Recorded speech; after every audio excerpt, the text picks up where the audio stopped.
Quiero dirigirlos a un pasaje clave en la historia de la Biblia. Nos presenta ahora un momento crucial en la vida de Jesús, este pasaje. Jesús se encuentra ante Pilato, nada más y nada menos que es el gobernador romano, en el juicio que ahora precedería a su crucifixión. Por supuesto que este acontecimiento tiene mucho que enseñarnos en esta mañana. Lecciones y aplicaciones valiosas para nosotros hoy. Especialmente para los jóvenes que buscan comprender la verdad y cómo vivirla. ¿La verdad? ¿Qué es la verdad? Eso es algo que vamos a escuchar en esta mañana. El contexto se está desarrollando en una noche lúgubre, una verdadera noche pesada, en donde hemos encontrado la mayor actividad espiritual demoníaca como nunca la hemos visto en la historia. ¿Se habían puesto a pensar eso? Cuando Jesús vino fue el mayor tiempo en esa actividad. Estamos en un contexto donde el pecado es tan notorio para los religiosos. La corrupción es igual o peor que ahora, en ese momento.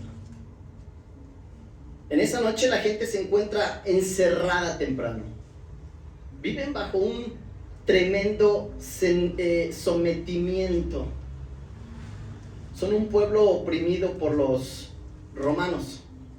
Mientras que hay ese absoluto silencio entre las calles, a lo mejor solo logras escuchar algunos grillos ahí rechinar sus patitas. Pero entre esas calles y ese silencio y esa noche lúgubre, allá a lo lejos, en el pretorio, hay una algarabía, hay un zafarrancho entre los religiosos. Pues están intentando llevar a la muerte a Jesús. ¡Que lo condenen! Por nada malo, por cierto. Solo por la envidia, por la maldad, por estar enceguecidos por el pecado. Vayamos allá. La historia nos lo narra así en Juan capítulo 18, versículos 28 al 40. Juan 18, versículos 28 al 40. Llevaron a Jesús de casa de Caifás al pretorio. Era de mañana. Y ellos no entraron en el pretorio para no contaminarse y así poder comer la Pascua. Entonces salió Pilato a ellos y les dijo: ¿qué acusación traéis contra este hombre? Respondieron y le dijeron: si este no fuera malhechor, no te lo habríamos entregado. Entonces les dijo Pilato: tomadle vosotros, juzgadle según vuestra ley. Y los judíos le dijeron: a nosotros no nos está permitido dar muerte a nadie, para que se cumpliese la palabra que Jesús había dicho, dando a entender de qué muerte iba a morir. Entonces Pilato volvió a entrar en el pretorio y llamó a Jesús y le dijo: ¿eres tú el rey de los judíos? Jesús le respondió: ¿dices tú esto por ti mismo o te lo han dicho otros de mí? Pilato le respondió: ¿soy yo acaso judío? Tu nación y los principales sacerdotes te han entregado a mí. ¿Qué has hecho? Respondió Jesús: mi reino no es de este mundo. Si mi reino fuera de este mundo, mis servidores pelearían para que yo no fuera entregado a los judíos. Pero mi reino no es de aquí. Le dijo entonces Pilato: luego, ¿eres tú rey? Respondió Jesús: tú dices que yo soy rey. Yo para esto he nacido y para esto he venido al mundo, para dar testimonio a la verdad. Todo aquel que es de la verdad, oye mi voz. Le dijo Pilato, ¿qué es la verdad? Y cuando hubo dicho esto, salió otra vez a los judíos y les dijo, yo no hallo en él ningún delito. Pero vosotros tenéis la costumbre de que os suelte a uno en la Pascua. ¿Queréis pues que os suelte al rey de los judíos? Entonces todos dieron voces de nuevo diciendo, no a este, sino a Barrabás. Y Barrabás era ladrón. Lúgubre, ¿verdad? Y es importante observar que Pilato concluyó que Jesús es inocente. Yo no hallo en él ningún delito. 3 veces hace aseveración de esto. No solo fue observado en ese día que no se le encontró pecado y mal, sino que fue observado durante 3 años por todo Israel y no se le encontró maldad. Mira, la ironía de este pasaje, que vamos a estar viendo varias ironías. Por finalmente, hallan a un hombre perfecto, sin delito, sin pecado, sin maldad alguna. ¿Y qué hace la humanidad? Lo mata. Eso es porque de nuestro corazón es de donde sale la maldad. De nuestro corazón es de donde sale el pecado y contamina a la sociedad en el mundo. ¡Ay, las ironías de la vida! Mientras que estos judíos religiosos evitan entrar en el pretorio para no contaminarse. El pretorio era la casa, ¿verdad? Donde está el gobernador.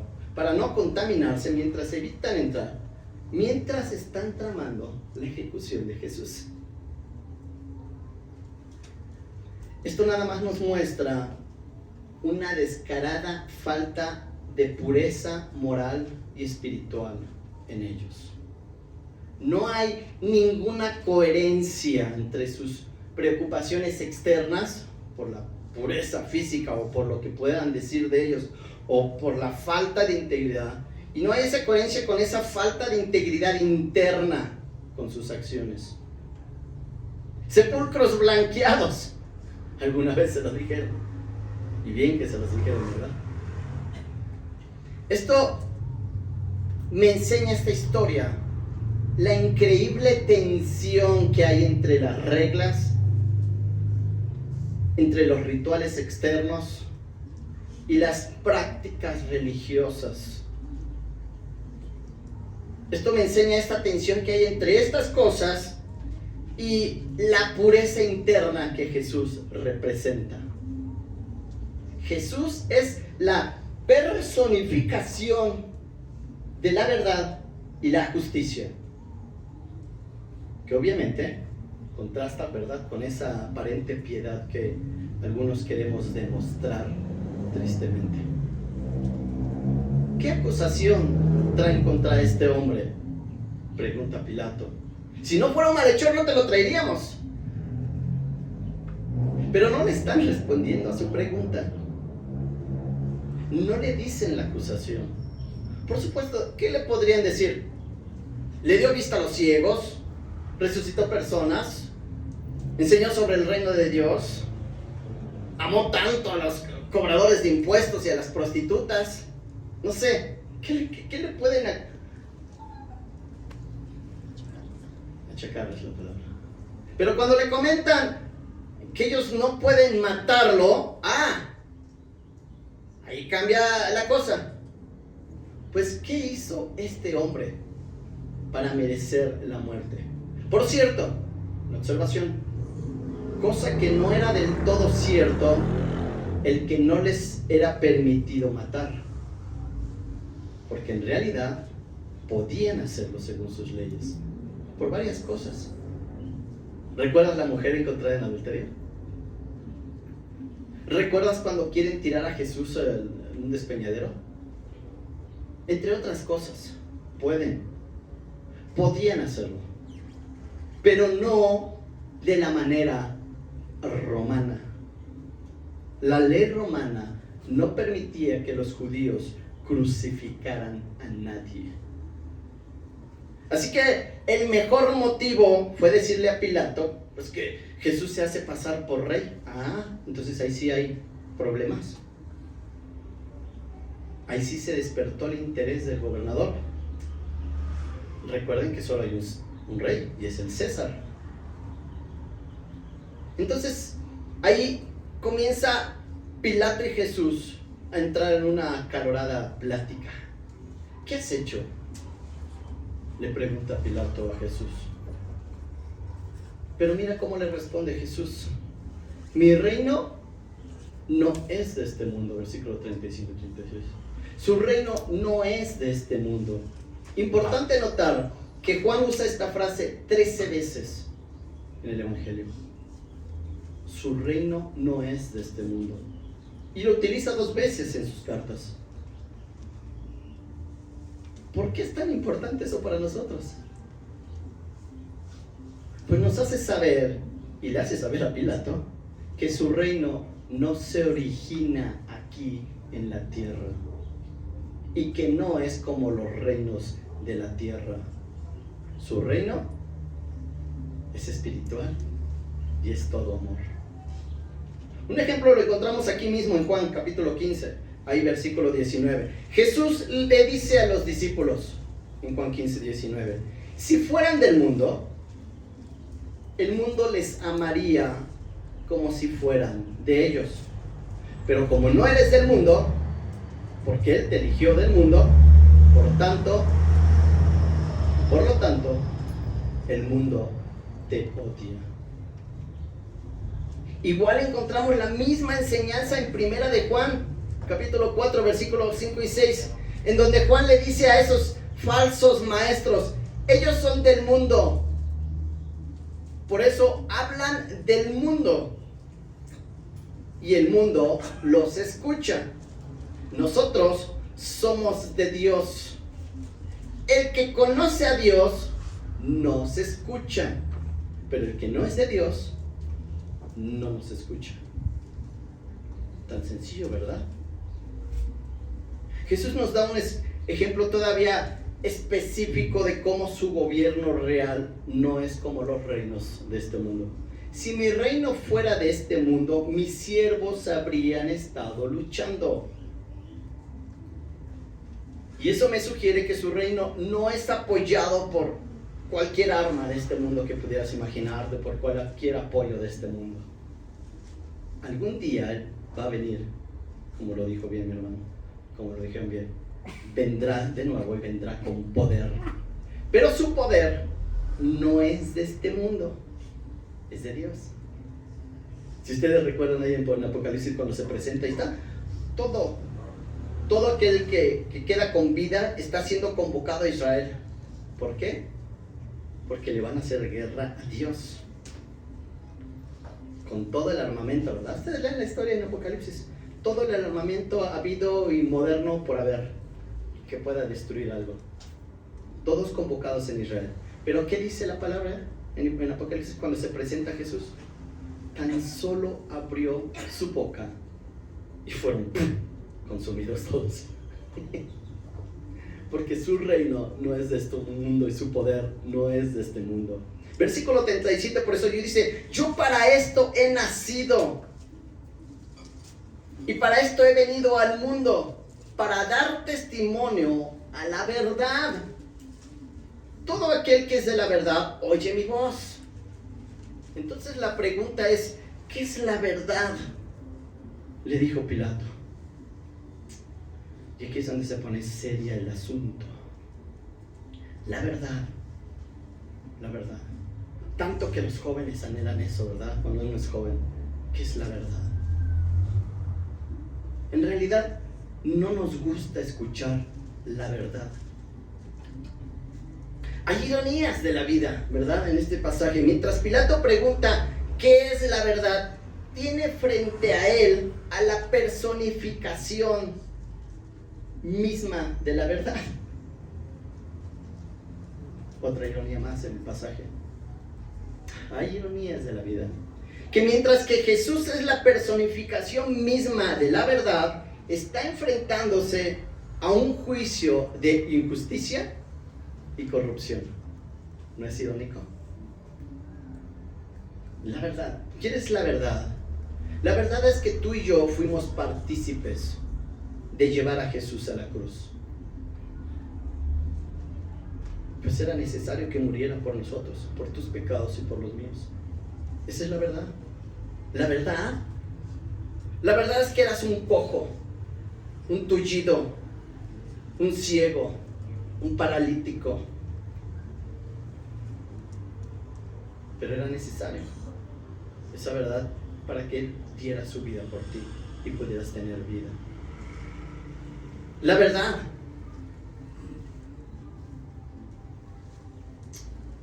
La verdad no es que eres más que un hombre y una mujer bañados de misericordia y de la gracia de Dios. Eso somos. Esa es la realidad. Ustedes miren bien lo que les voy a decir en esta mañana tarde. Ustedes han sido invitados a la mesa a participar de un banquete con el Rey de Reyes y Señor de los Señores. Pero aunque el mantel te cubra cuando te sientas en esta mesa, sigues siendo un tullido, un cojo, un manco, un ciego, una ciega espiritual. Esa es la verdad. La verdad es que ahora vienes y escuchamos. Nos hemos vuelto tan expertos en juzgar y en criticar. Criticamos todo ahora. No se diga en las redes sociales. Por eso no sigo a nadie. Por si algún día me pides que te siga. Es tan triste. Llegas a ese banquete y ya para ese momento, una historia lo asimila muy bien. Después tú podrás leerlo por el tiempo, de David y Mefiboset. Mefiboset fue el único sobreviviente que quedó de Saúl. Todos eran muertos. Cuando un rey era asesinado, matado, no podías dejar nada de descendencia, nada, porque nada que pudiera levantarse contra el reino que iba a tomar poder. Pero un día David, con el corazón semejante a Dios, preguntó a sus servidores: ¿no habrá quedado a alguien de descendencia de Saúl?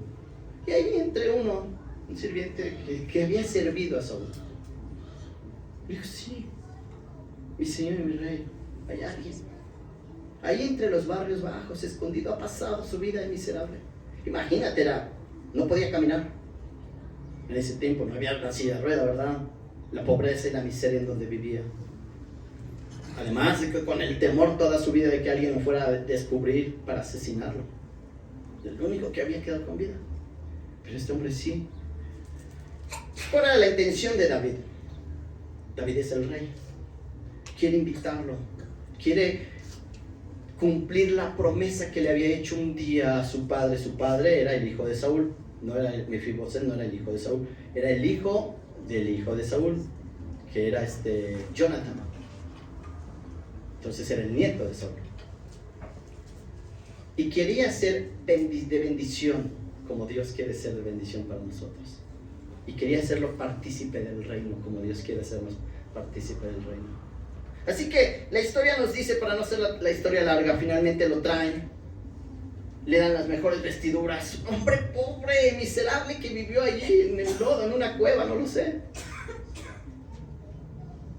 Le dan un anillo, le dan una ropa, lo ponen en el banquete en la mesa, pero él sigue siendo un cojo, un tullido, un manco, un ciego. Con el tiempo quiero imaginarme que Mefiboset pues ya vivió allí, le dieron lugar, era parte del reino. Después ya venían los sirvientes y: oye, por favor, estos cubiertos están muy sucios, a ver si me vas poniendo más atención al servicio.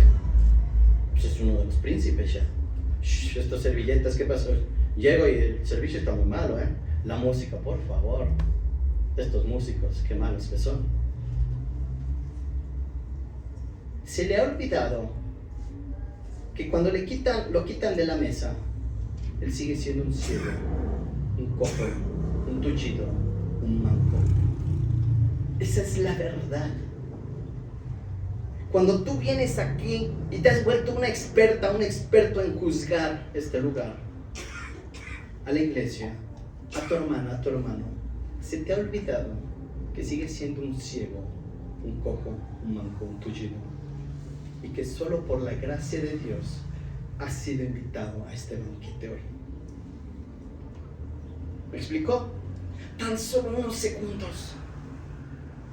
Se requirió de unos segundos para que Jesús le hubiera podido haber dicho cuál era la verdad. ¿Cuál era su verdad de Pilato? Pero se fue la verdad. Y entonces sale a querer todavía por tercera ocasión librarse de la muerte de Jesús. Pero quedó como muchos de nosotros no queremos saber cuál es la verdad en donde estamos. Yo espero, la verdad, que quisiera escuchar que aunque estemos en pecado, y cuando estás en pecado y se te confronta y se te dice más de una vez que no por esto te apartes del Señor, que sea un motivo para que realmente no te apartes del Señor. Esa es la verdad. Se nos es confrontado y lo primero que hacemos, damos un paso para atrás. Pero no debería ser al revés. Y te lo estoy hablando con convicción. Fui alguien que fue confrontado con el pecado. Los únicos que saben que estuvieron aquí fueron Jaime y Sherry hace años, cuando tenía unos 33 años, si no recuerdo. Y fui confrontado con el pecado porque caí en pecado. Y lo primero que uno hace es, te toca el orgullo. Y uno se aleja de Dios y ves todo lo malo de todos. Cuando estamos en pecado, lo primero que miras es el mal del que está a tu lado. Pero qué curioso que no ves el mal tuyo. Pero yo en ese entonces, recuerdo, le dije, no me preparaste para quedarme a un lado. Y al contrario, me aferré y le clavé las uñas al Señor.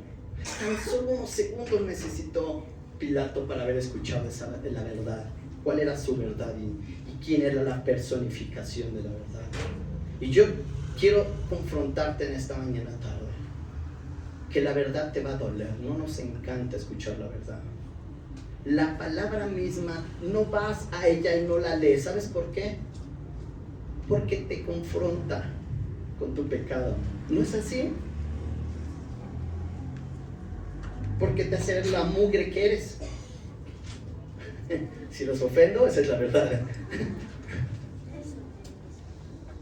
La palabra de Dios manifiesta quién genuinamente tú eres. Y ahí no puedes darle la vuelta a la página.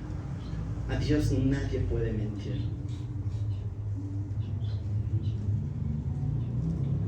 Por eso los tiempos de oración son los menos concurridos. Ni siquiera tenemos tiempo de oración como iglesia, imagínense.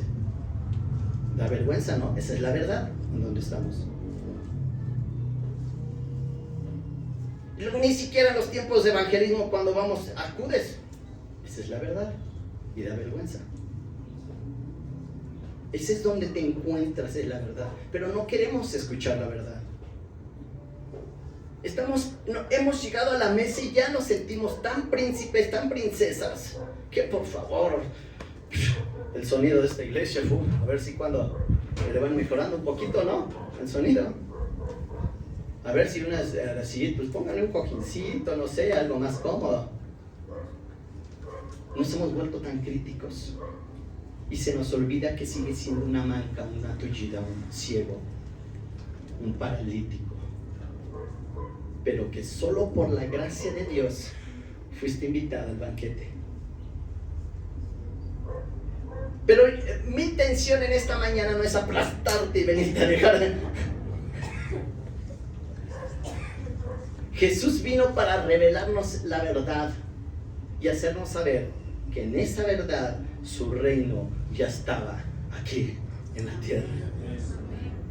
Y Él está reinando. Y no hay nada de qué preocuparse, nada. Pues en el reino de Dios, cuando el pecado abunda, la gracia sobreabunda.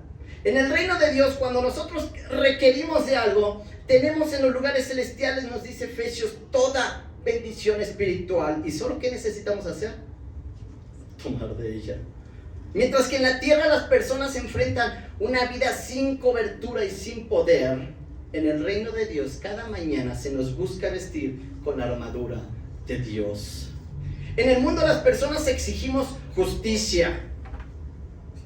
Todos los días exigimos justicia, y más cuando se nos hizo algún mal, ¿sí o no? Ah, sí, ahí sí queremos que se haga justicia, que pague. Pero en el reino de Dios encontramos misericordia. Cuando el mundo tiene rencor y odio, nosotros en el reino de Dios recibimos perdón y amor y sabiduría aún, ¿verdad?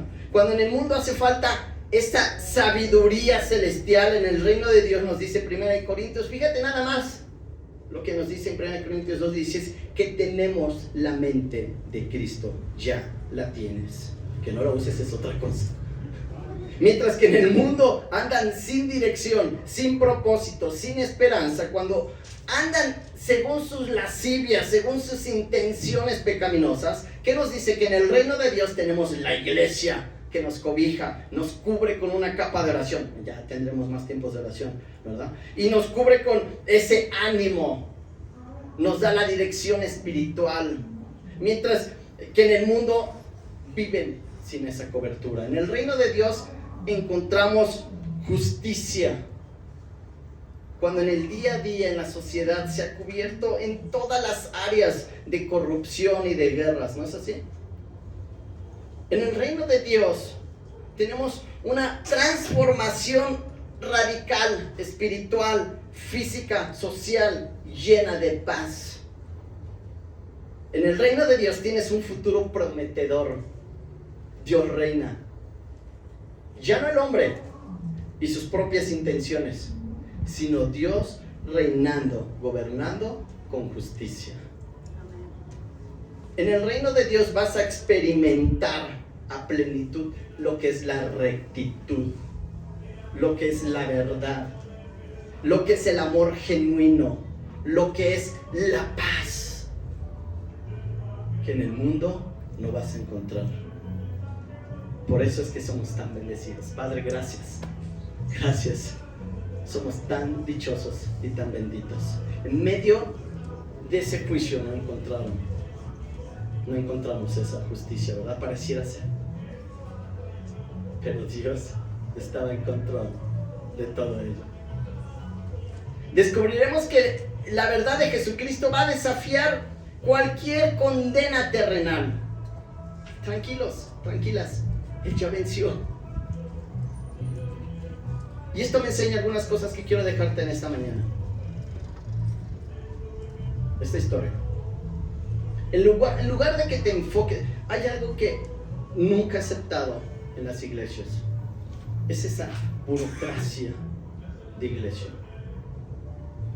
Es terrible porque no nos permite hacer más cosas, ¿verdad? Cuando hay que pasar por papeleo, por decisiones, por cosas. Cuando hay tradiciones, que si debemos de usar el púlpito o no, que si debo de venir con corbata o no, que si deben de venir con vestido las mujeres. Quiero en esta mañana dejarte con esta primera aplicación. En lugar de enfocarte solo en estas prácticas, en esta idiosincrasia religiosa, en esta burocracia religiosa, en estos rituales, como estaba sucediendo con los religiosos en ese momento, como lo hicieron esos judíos que se preocuparon más porque no se fueran a contaminar mientras que estás viviendo en pecado, que busques la verdad interior, la verdad en Cristo, la pureza de corazón. Eso es lo primero que quiero dejar. ¿Sí? Esto es un ejercicio. Yo lo hacía una vez por mes. Me recuerdo siempre, mis primeros años, por varios años. Tenía en mi agenda, porque se usaba una agenda de las cosas que voy a hacer, autoexaminarme. ¿En dónde estoy ahorita en mi corazón? ¿En dónde estoy espiritualmente? ¿En dónde me encuentro socialmente con mis hermanas y mis hermanos? ¿En dónde me encuentro con mi familia? ¿En dónde me encuentro en mi trabajo? ¿Soy un buen obrero, trabajador, soy de buen testimonio? Una evaluación que sirve para evitar caer en todo ese ritualismo y religiosidad.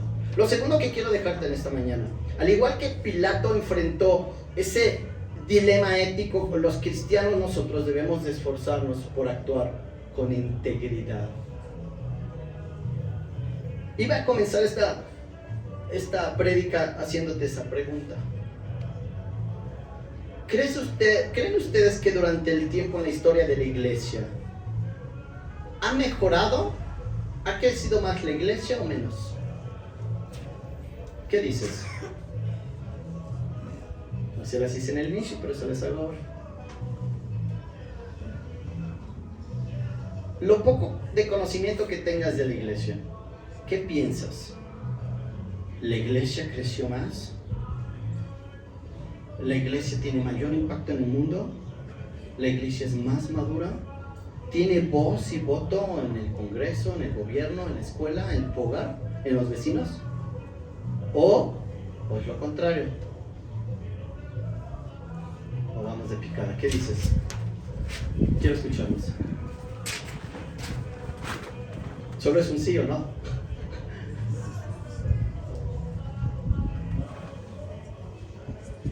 Pareciera ser que vamos en picada, ¿no? La iglesia no tiene ningún impacto en la sociedad. ¿Escuchas de alguien que diga, yo quiero contratar a esos cristianos, que son muy buenos trabajadores? Al contrario, si eres entre cristiano, no quieres contratar a otro, porque sabes los problemas que damos, ¿verdad? No, esa es la verdad y nos cuesta. ¿En tu trabajo eres de buen testimonio? A lo mejor ni siquiera saben que eres cristiano. En la escuela, los jóvenes, ya no hay grupo. Fíjate, cuando comenzaba Rod, y yo estaba en Ciudad Azteca, estaba en Iztapalapa, tenía un grupo en una universidad. Cuando Frida entra y lo primero le digo, oye Frida, ¿por qué no hacemos un grupo, algo en la universidad que vas a entrar? Se asustó. Ya lo digo. Se quedó sorprendida. No se podría. Y es la verdad, porque no hay grupos que vemos. No tiene nada que ver con Frida la decisión. No vayan, ya estamos rápido juzgando, ¿verdad? Porque somos prestos para juzgar. Pero el punto es que ya no vemos ese impacto ni en la universidad, ni en la escuela. Es más, ni entre ellos, con su compañero. Apenas te haces un novio o una novia no creyente y vas para abajo. Dice, la verdad, no nos gusta escucharlo. Y yo se los enseño. Apenas se hacen de un amigo y yo les digo, tienen que hacerse sí amigos, pero pues porque ustedes tienen que influenciar en ellos, no ellos en ustedes. Pero no es la realidad. Bueno, eso es una parte de los jóvenes, pero ¿qué tal en la parte de los adultos? Seguimos viviendo en esas lascivias, en esa concupiscencia, seguimos en el chisme, seguimos en la mentira. Entonces, este siguiente punto es, como Pilato fue enfrentado, yo espero que cuando tú seas confrontada, no te preocupes más por el que van a decir los demás, sino te preocupes por un corazón íntegro, que ames la justicia y la verdad en tu vida. Lo siguiente es que algo que no tuvo Pilato, y cuando ¿qué es la verdad? Y se fue, es que no tuvo el discernimiento espiritual. No pudo discernir que la persona misma que estaba frente a él era Dios mismo, la verdad misma, el camino mismo. No tuvo el discernimiento. Y yo quiero que tú puedas percibir cada mañana y tarde durante el transcurso de tu vida, que no pierdas ese discernimiento espiritual. Mira lo que dice la Biblia. Mucha atención. La Biblia nos dice que cada día Dios mismo prepara para cada uno en particular, voy uno por uno, buenas obras que hagamos. Qué curioso que ni siquiera nos damos cuenta, no sabía. Ni siquiera sabía que cada día tengo que hacer alguna buena obra, que Dios ha preparado para que estemos listos, prestos, tengamos ese discernimiento, ¿verdad? Hacía un ejercicio con otro misionero que vivía mientras estuve en Ciudad Azteca. Y le decía, se llama Mark, ¿qué buena obra hiciste en esta semana? No, pues no, nada. Decía, éramos misioneros, imaginen. Y yo que, no, pues no, nada en la semana. Pues estamos mal, ¿no? No deberíamos de cada semana preguntarnos qué buena obra, que discernir, porque la Biblia dice que Dios está poniendo en nuestro día a día buenas obras. No dice una buena obra, buenas obras que hagamos. Entonces nos dedicamos durante varias semanas era los viernes si no me equivoco, el lunes, a sentarnos y decir qué buena obra hicimos. ¿Pudiste discernir qué buena obra Dios puso en tu vida? No perdamos el discernimiento espiritual. Otra cosa, priorizar la verdad sobre las apariencias. No te preocupes por las apariencias, esto va a pasar. Ahora estamos tan enfocados en la apariencia, en la fama. Ya no se habla de éxito, se habla de fama, les decía a los jóvenes. La perseguimos la atención. Los jóvenes, no me dio like, ni siquiera me sigue. Algunos me han dicho de los jóvenes, a mí ni me siguen. Y la verdad no los sigo. Prefiero vivir mi vida a estar viviendo la vida de otros en el celular. Prioriza en tu vida la verdad sobre la verdad de otros. ¿Sí? Las apariencias van a ser siempre engañosas. Una de las primeras cosas que me dijo quien me discipuló en la cárcel, me dijo: David, cuando salgas de aquí no sigas a las multitudes. Las multitudes crucificaron a Jesús. La verdad no la vas a encontrar en la multitud. Y fíjense nada más un ejemplo. Me invitaron, nunca me seguí el fútbol, soccer. Me invitaron cuando llegué recién de Estados Unidos a un partido del Atlas, recuerdo, contra Necaxa, creo. Yo estaba bien. Nunca fui fan del fútbol, soccer, nunca había un partido tampoco, y estaba en el estadio. Y toda la algarabía estaban inventando. De repente no sé qué pasó, una bronca así que se paran todos y no me paré yo igual y también. Y cuando digo, mira, qué tan sencillo me influyeron, reaccioné. Y ahí rápido me acuerdo, nunca se me olvida por eso, porque recuerdo, mira cómo la multitud te puede atraer tan fácilmente. No queremos a no, a Barrabás y todo. Sí, digo que Barrabás y todas las ovejitas. Sí, Barrabás. Te aseguro que la mayoría ni sabía quién era Barrabás, ¿verdad? No es que todos están enterándose quién entra. Hoy entró el preso Martín, entró el preso Pedro a la presa. ¿Quién era Barrabás? Los que estaban ahí enterados sabrían que era un ladrón. No sigas las multitudes. Y otra más, evita la hipocresía religiosa. No me importa si vienes y me cuentas, ay, qué bien y qué espiritual la pasaste. Mira, nada más te lo voy a enseñar, porque me lo enseñaron a mí. Te lo voy a enseñar y ahora vas a tener más cuidado cuando hables conmigo, ¿verdad? Después de que te enseñe esto. Pero me enseñaron, mira, David, es tan sencillo. Tú pregúntale a la gente cómo está, y pues muy bien y todo. Entonces, ¿cómo es sus actividades? Muy bien, y esto y aquello. Pero después solo déjalo hablar, no digas nada. Y ahí vas a ver dónde está su corazón. Todo muy bien, bonito, pero ya cuando empiezan a hablar de la vecina, de la amiga, del compañero y todo, pareciera que no estaba todo tan bien en su corazón, ¿verdad? Evita la hipocresía religiosa. La ironía que encontramos en estos pasajes son varios. No vale la pena hacer énfasis en todo en esta historia. Pero sí destaca la hipocresía religiosa. Y es tan fácil que caigamos. No creas que estás excepta o excepto de esto. Todos somos tan fáciles de caer en la hipocresía religiosa. Busca la coherencia entre tus acciones y tus palabras. Y por último, reconoce la soberanía de Jesús.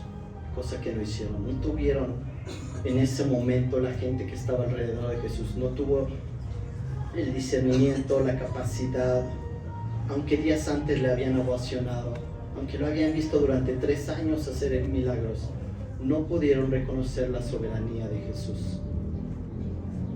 Su reino no es de este mundo. Él es el rey, siempre ha sido rey, siempre ha gobernado, nunca se le ha escapado nada de sus manos.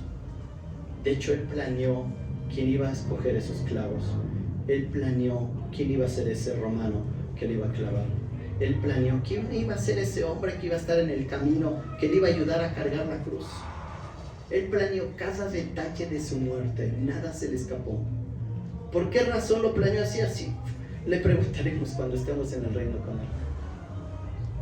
Pero Él sigue siendo soberano en la tierra y en los cielos, y nada se le escapa. Así que más que la verdad te duela y te des un paso para atrás, más aférrate, más al contrario, que podamos ver más personas acá al frente, que podamos ver más personas en oración, que podamos ver más personas en el evangelismo, que podamos ver a más personas sirviendo, porque te has aferrado de tal manera a darle la honra y el reconocimiento a Jesús. Pongámonos de pie.